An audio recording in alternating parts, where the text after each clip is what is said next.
palangga! Welcome back again to my vlog. Ayan. So, in today's video mga palangga, di bali magre-repotting ako. Siyempre, pag bumili tayo ng plants, normally nakalagay lang talaga sila sa maliliit na pots. So, in order for them to grow more at para mas healthy lalo, siyempre, ire-repot natin sa much bigger pots. I know, common na sa inyo yung mga some of these plants, no? Sa mga mahilig magtanim-tanim, mag-gardening, okay? Ako nagbibase lang ako sa sa image, pero hindi ko talaga alam kung ano yung name nila.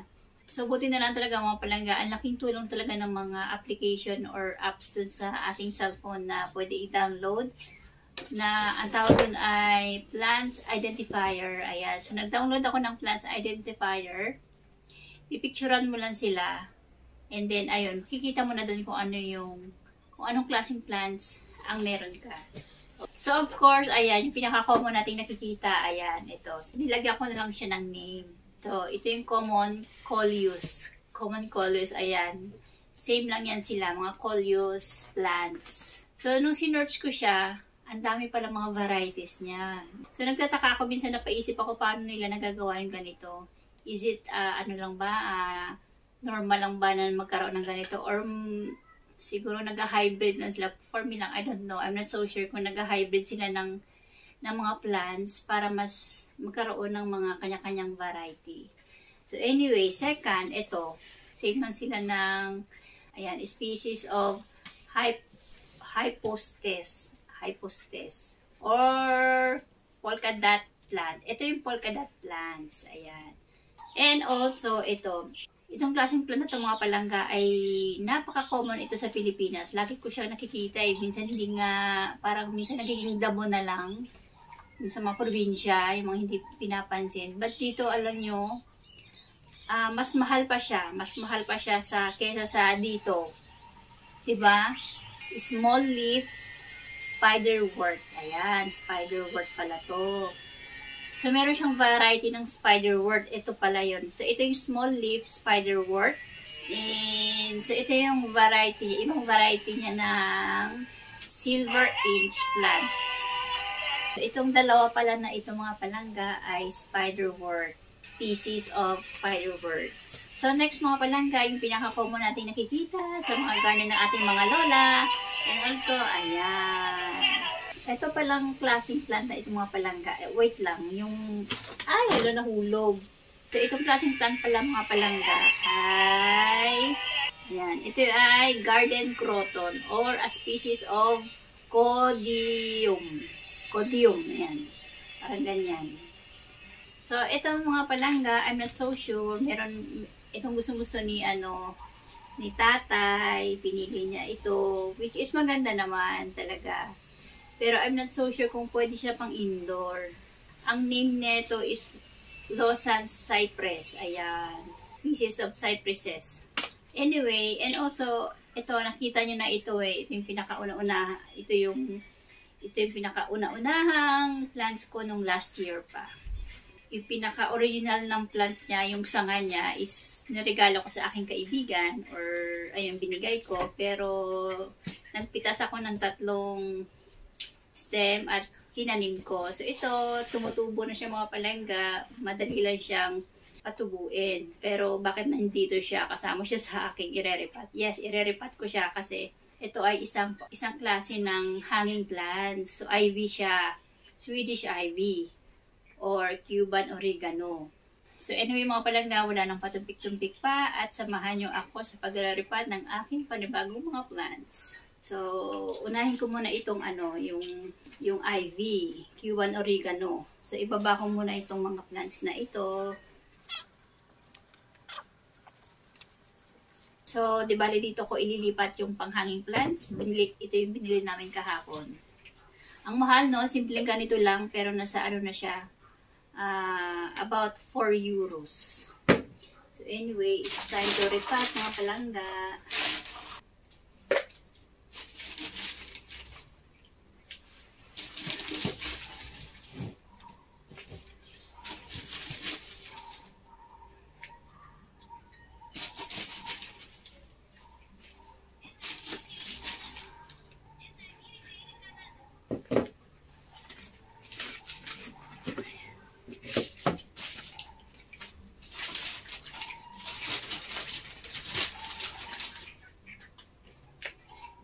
So, try natin i-ano kung nung mga nakaraang buwan ko lang to tinanim, tinusok dito. So, tignan natin kung gaano nang kalaki yung kanyang roots.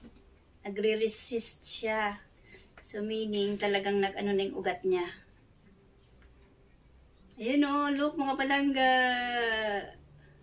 So, talagang effective ang aking pagtatanim. Tinusok ko lang siya dyan Kumbaga, ibinaon ko lang yung So, talagang nag-root siya. Charlotte dun. Wala na. Ay! Yan Ganitong klaseng pala. Ang bilis niya mag-roots. Look. So, yung ganitong klaseng tanim mga palangga, hindi nyo na kailangang ibabad pa sa tubig para sa pag-propagate.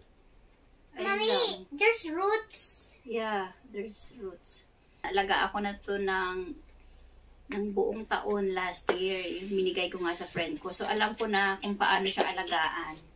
So look mga palangga, ito siya. So, kahit na ganito siya, pero later on, I'm sure mapapalago ko to ng bonggang-bongga. Basta i-update ko kayo. Dahil kilalang-kilala ko na tong plants na ito. Let's water it. Chudut.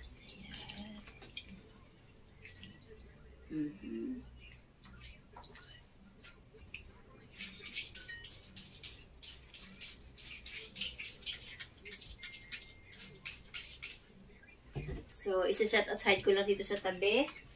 And then, next naman na hanging plants, mga palangga, is ito. Tadaan! Ayan. So, binili namin to for about, nasa 2.80 euros. Ito pala is, ilalagay ko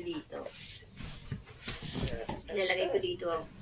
Bakit ako naglalagay ng name? Kasi sabi ko nga, ako ay makalimutin sa pangalan. Kahit nga mga kaibigan ko, mga old friends ko, pag hindi ko na nakikita talaga ng matagal na panahon, nakakalimutan ko. Sa totoo lang, makalimutin ako sa pangalan. Alam nyo na yung aking sakit ko. Makalimutin. Makalimutin ako sa pangalan. Ayan. Look mga palangga, talagang na siya. Compact na compact yung kanyang, tawag dito yung kanyang mga roots. So, pasensya na kung hindi ko ma-focus yung camera. Dahil nahihirapan ako mag-set up ng, wala kasi akong double camera para pang focus. Meron naman, pero it takes, matrabaho. So, pasensya na kung isang angle lang yung nakikita nyo at medyo malayo pa. Kikita nyo naman yung lahat, yung kalahatan. Alam nyo kung mahilig ka talaga sa plants, kahit gaano ka dirty yung mga ganitong pagtatanim, sa inyo pero hindi ako nadudumihan. Nag-enjoy ako. Masarap sa feeling. Iba talaga pag yung gustong-gusto mo yung mga bagay gawin.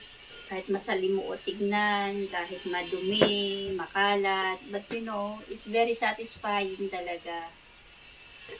Lalo na pag makikita nyo yung hardship mo, nagbubunga. Ang ganda sa pakiramdam. Noon pa man, parang lumaki ako sa henerasyon namin na mahilig talaga sa plants. Sa mother side ko, talagang ang namin doon ay mahilig talaga sa plants. Yun yung na-adapt ko. Na-adapt ko sa kanila.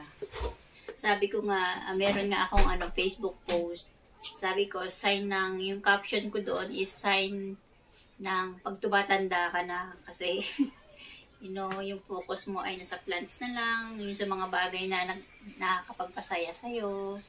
Ito sa mga bagay na nakakapagpasaya sa akin. I hope na later on in the future, mamana ito ng aking mga anak. Ayan, for sure, si Bunso ang magmamana. Dahil si Bunso talagang nakikitaan ko na ng kasipagan sa pagtatanim.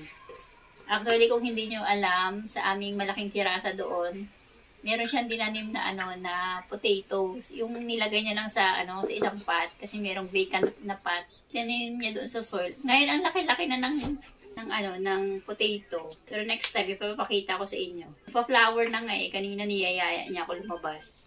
So, look mga palangga. Ang ganda! Iba talaga pag pag yung pots mo ay white. Nakakasosyal tignan. Yung parang round siya. Pwede mo siyang i-center table, i-hanging plants, or saan. Ay, ang ganda. O, look, diba? Sosyal. Wala kayo dyan. O, ayan. Dilig-dilig, dilig-dilig. Ayan. Dahil alam kong how na itong plants na ito. Kaya, ay, hala, wala akong sa baba.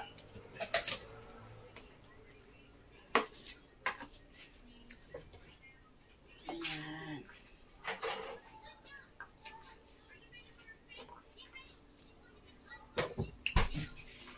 So, isprehan natin. Ay, ang ganda.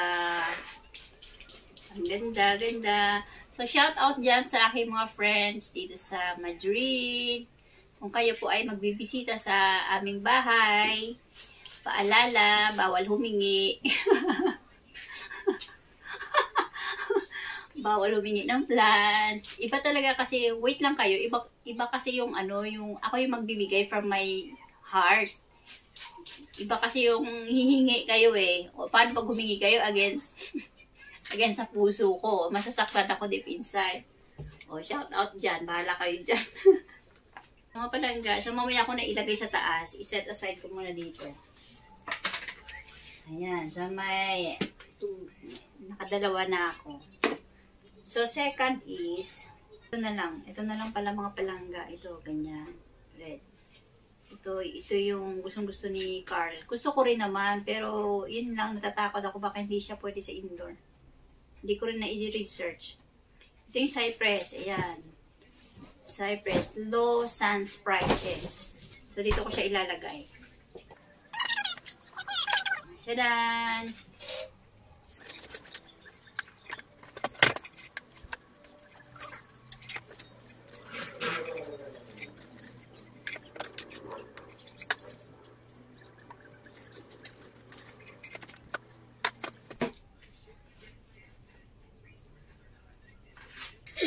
Numbers you have. What? Name me numbers you have. Yeah. Hey, da, da, da, da.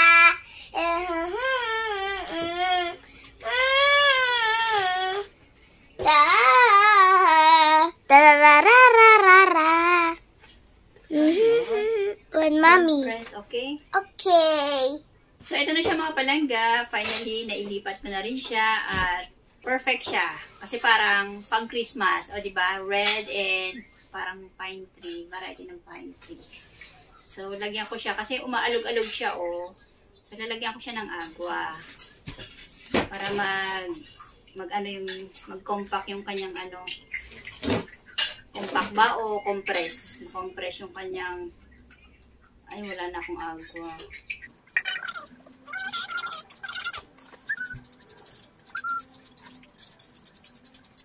So, dito ko siya ilagay. Yan, yan. Diba? Oh, ang cute! Yay! So, next mga palangga. Wow, tingnan nyo. Ang ganda. Diba? Ang ganda din ng price. Sa mga nasa 10 euro to. Mga 9 point something. Mahal, no? Ganun talaga. Yung mga iba, diba?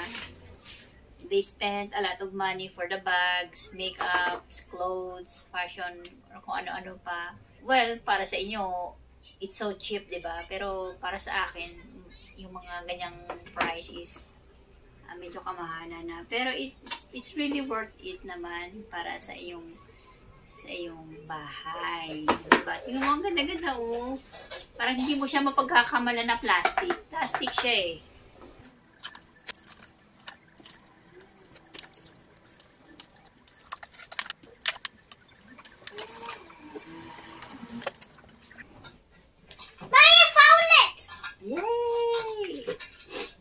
Found it. So, look mga palangga. So, ito yung garden croton or a species of Codium. Codium. Bahala na kayo dyan.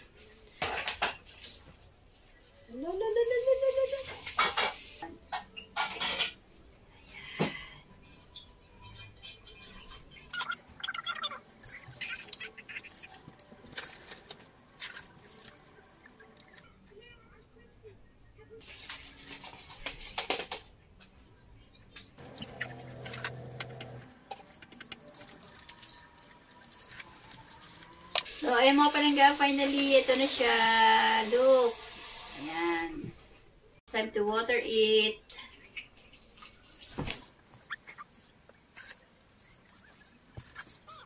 So, ayan, spray lang natin yung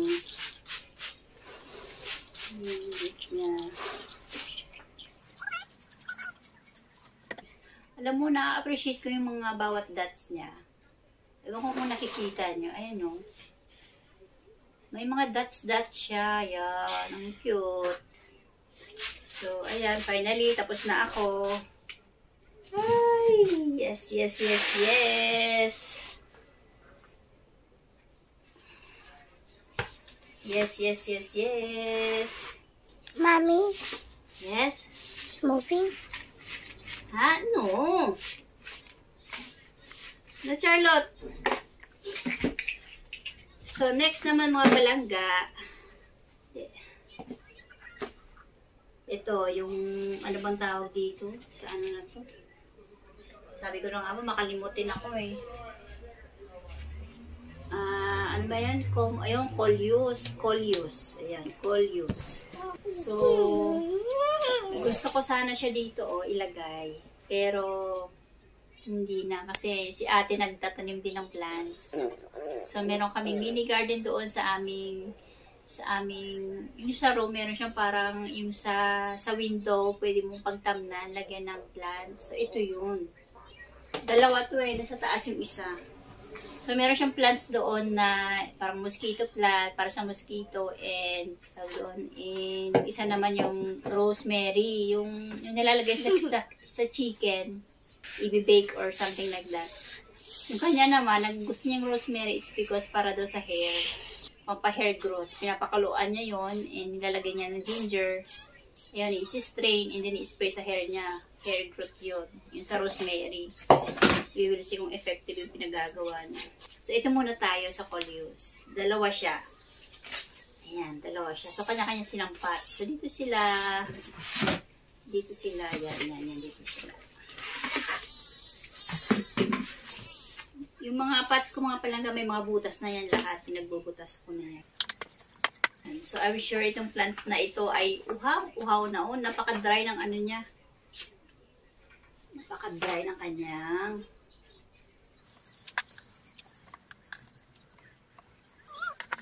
Bless the Lord.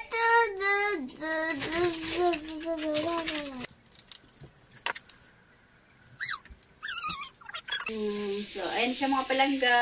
Ayan. So, kailangan kong diligan na. Kawawa naman. Oops.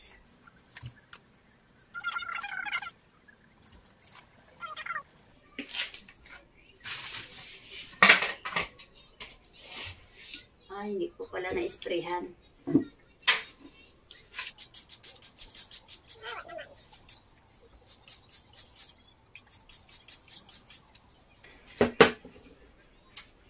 So, next is ito. Sidan.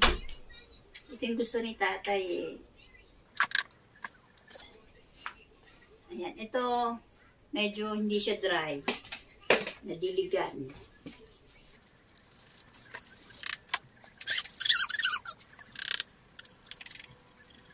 Ayan ang palangga.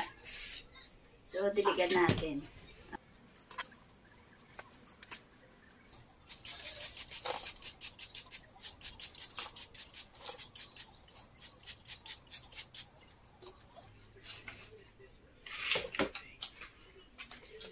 So, next mga palangga, diba ito? Itong, ano bang tawag dito? High Oysters. So, dalawang klase siyang variety.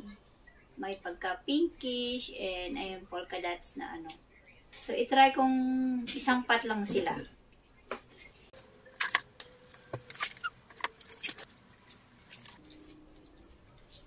Ayan. Ay, ang cute. So cute.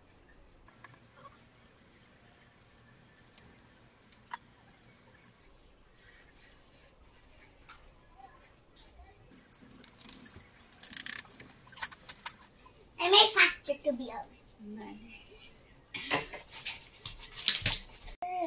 So, i-water natin.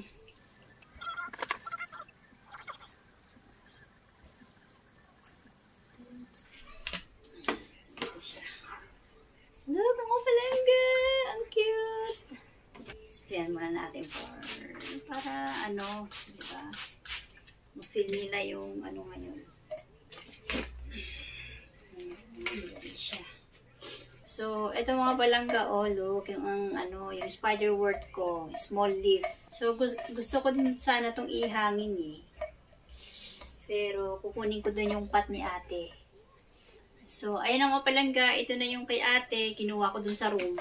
Nakalagay ito sa sa window, pero sa labas siya na side. Kasi yung window, parang syempre meron pang... So, sad to say, wala pa siyang butas. So, ipapabutasan ko na lang kay daddy mamaya. Kahit ilalagay ko na yung plants.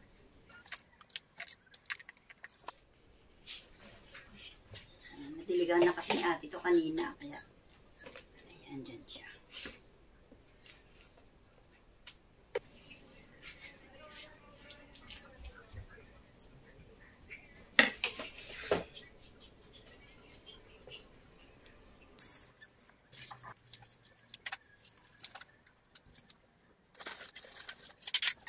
So, ayan mga palangga, ito na yung kay ate, yung rosemary niya. So, mamaya ilalagay ko dun sa window niya. Natiligan niya na to kanina pero gusto ko lang lagyan ng agwa. Diba? At least.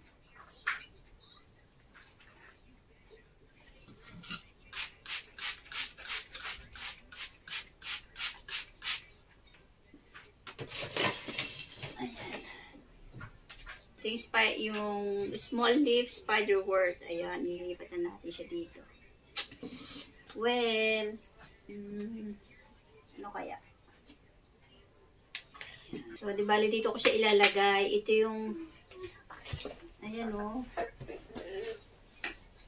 May ano naman siya, may root, pero mukhang hindi nga talaga siya, Ito may pag-asang mabuhay. Kasi meron siyang root ang tinanim ko. Pero wala talaga siyang improvement.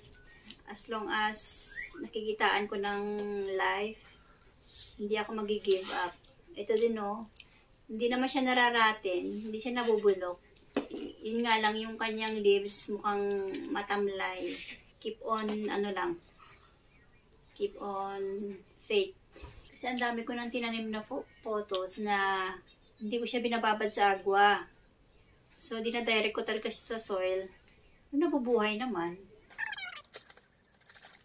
As long as may buhay siya, nakikitaan ko ng buhay. Kahit medyo matamlay yung leaves, it's okay. Kailangan na ng agwa.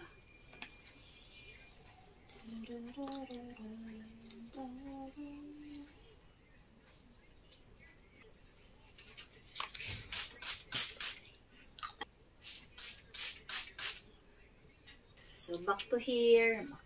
Yan, dyan ka.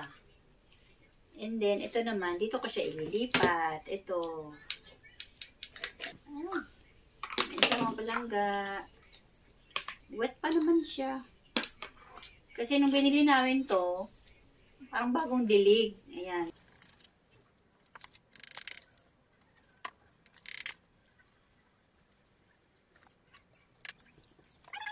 Dilig-dilig, din pag may time. Kunti lang kasi ano siya eh. Dito na sa side.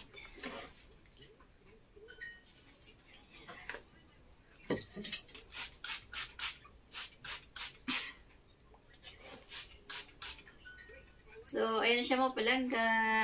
So, di bali mga palangga, di bali magliligpit lang ako. And then, i-arrange ko na sila according doon sa kanilang, kung saan sila pwedeng ipwesto.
Okay mga palangga, hanggang dito na lang muna ang aking video with my bunso. And sa wakas, nairipat ko na rin sila.